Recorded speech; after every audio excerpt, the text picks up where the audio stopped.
2024-25 অর্থবর্ষের জন্য 56টি বিষয়ের উপর অতিরিক্ত ব্যয় বরাদ্দের প্রস্তাব বিধানসভায় উপস্থাপন করেছেন অর্থমন্ত্রী প্রণজিৎ সিংহ রায়। সোমবার বিধানসভায় এই অতিরিক্ত ব্যয় বরাদ্দের প্রস্তাবের উপর আলোচনা হয়। কংগ্রেস বিধায়ক গোপাল চন্দ্র রায় অতিরিক্ত ব্যয় বরাদ্দের উপর একটি ছাঁটাই প্রস্তাব উত্থাপন করেন। এই ছাঁটাই প্রস্তাবের বিরোধিতা করে বক্তব্য রাখেন মুখ্যমন্ত্রী প্রফেসর ডাক্তার মানিক সাহা। বক্তব্যে মুখ্যমন্ত্রী জানান, রাজ্য সরকার ককবরক সহ অন্যান্য সংখ্যালঘু ভাষার বিকাশে সচেষ্ট রয়েছে। এর জন্য সরকার বিভিন্ন উদ্যোগ গ্রহণ করেছে। এই উদ্যোগগুলি সম্পন্ন করার লক্ষ্যে 2024-25 অর্থবর্ষে 2,16,78,000 টাকা বরাদ্দ করা হয়। এর মধ্যে 32,92,000 টাকার অতিরিক্ত ব্যয় বরাদ্দের প্রস্তাব আনা হয়।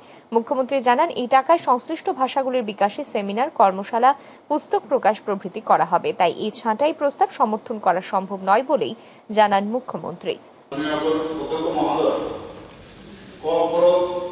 অন্যান্য যে সংখ্যালঘু ভাষা যে উন্নয়ন এবং তার যে বিকাশ, এর জন্য রাজ্য সরকার সবসময় সচেষ্ট রয়েছে এবং যত্নশীল, এবং এর জন্য বিভিন্ন যে উদ্যোগ আমাদের সরকার এবং আমাদের দপ্তর সেটা নিয়েছে।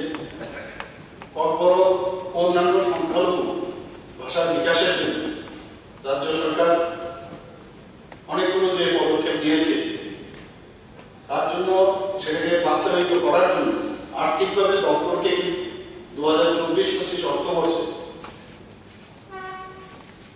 2,16,78,000 টাকা দেওয়া হয়েছে। এর মধ্যে সাপ্লিমেন্টারি গ্রান্টের দরকার পড়েছে 2,32,98,000। ককবরক অন্যান্য সংখ্যালঘু ভাষাভাষী ছাত্রছাত্রীরা যাতে তাদের মাতৃভাষায় পড়াশোনা করতে পারে, তার জন্য ব্যবস্থা করার জন্য, তাদের বিকাশ ভাষার বিকাশের জন্য সেমিনার বর্জন এবং তার যে আয়োজন এবং ককবরক ও সংখ্যালঘু ভাষার বিভিন্ন যে পুস্তক প্রকাশ করার জন্য ককবরক ও সংখ্যালঘু ভাষার প্রসার এবং তার যে উন্নয়ন, তার জন্য অর্থ বরাদ্দ জরুরি। এই অবস্থায় বাজেট বরাদ্দের যে ছাঁটাই প্রস্তাব এখানে গ্রহণ করা কোনো অবস্থায় সম্ভব নয়। আশা করি মাননীয় বিধায়ক আমার সঙ্গে এই বিষয়ে সহমত পোষণ করবে। এদিন 2024-25 অর্থবর্ষের জন্য অতিরিক্ত ব্যয় বরাদ্দের উপর একাধিক ছাঁটাই প্রস্তাব উপস্থাপন করেন বাম বিধায়ক শৈলেন্দ্র চন্দ্রনাথ।